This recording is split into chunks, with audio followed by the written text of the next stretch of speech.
Hello and welcome to a Smurd P video. Today we're looking at Transformers Studio Series, Transformers the movie Bumblebee. And we have this beautiful artwork of Bumblebee running towards probably trouble, as he always sort of used to get himself into trouble on the G1 show. Beautiful artwork on the side. Carrying on, nice A6, figure 29. We have had a lot of figures in this run now. So, and then you got a backdrop, the Depths of Unicron, big screen inspired scale detail backdrop, changes in 23 steps. Bumblebee is saved from the acidic insides of Unicron when Daniel Witwicky, I've never heard him say that about the G1, but I guess that's his name, comes to the rescue. And then that artwork on the side. So let's get Bumblebee out and have a closer look. So, Bumblebee out of the packaging, and I've got to say, I actually really like how this figure looks. I love the Netflix Bumblebee, but this one is pretty nifty. The Bumblebee from Netflix was really hard to get, which was bonkers. So I'm hoping people have been able to find this, hopefully a little bit easier than that. I think similar to the Masterpiece, so the original Bumblebee that they released was a little bit bulkier. And then they sort of sim-lined him. I never bought that Masterpiece figure, but I've seen, obviously, plenty of pictures, like probably most of you. So I feel like they've gone down the same route. So the first one was sort of like a test. Then they sort of, with the Studio Series, they've sort of been perfecting these transformations. If you look at, for example, the likes of Ironhide, that whole back piece was a separate piece, whereas now it's part of the body. So they take it just a little bit step better. And similar with Bumblebee, I'm not saying that this is the best Bumblebee out of the two. I mean, I like it personally, but it's down to people's preference. That head sculpt is really, really nice. Nice Autobot sign there, which is great. And then obviously very simple. The feet, the legs, it all just sits there very, very nicely. That would have been cool if you could have flicked that round.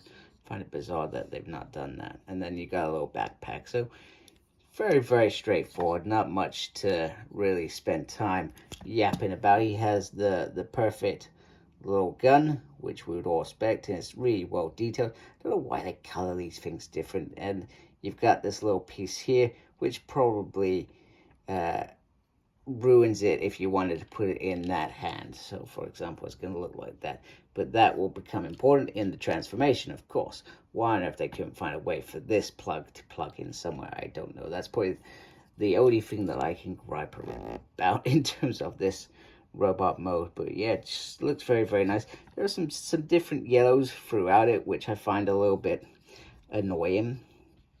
Because when you think about achieving the perfect figure, colors have got to be the same. And I never understand how. I mean, it's because they buy different plastics for different pieces based on that. And I guess this is a window section.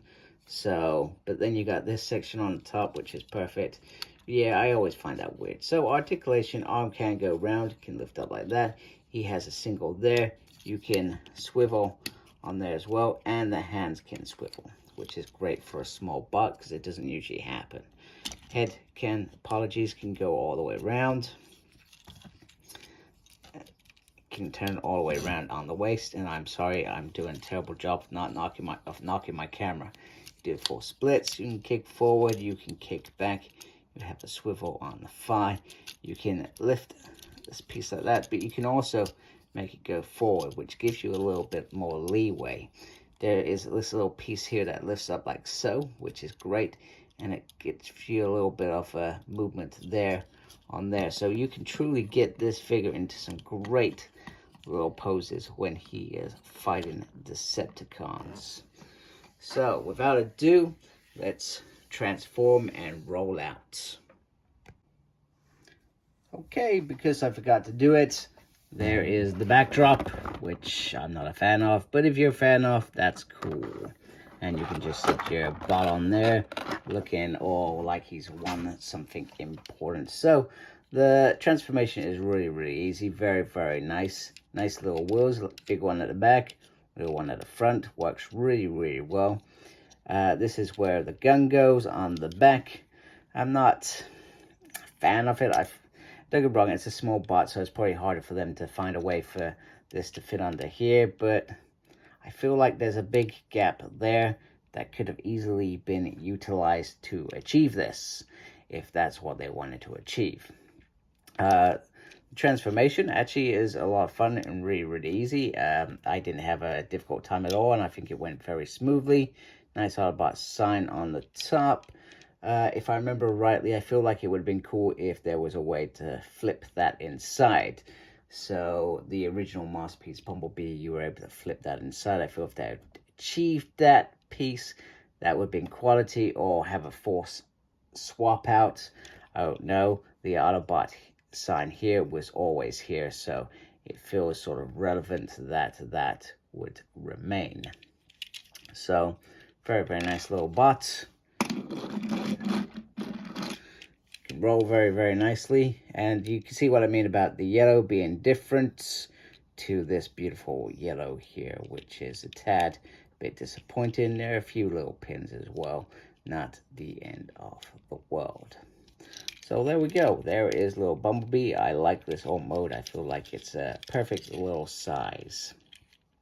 Is it a Volkswagen? I can't remember. Anyway, if you like my video, do please support me by subscribing. Thank you for taking the time to watch my video. Really appreciate it. Make sure you look after yourself. Very important. Thank you to everybody that's subscribed already. And as always, embrace the geekiness. Take care. Goodbye.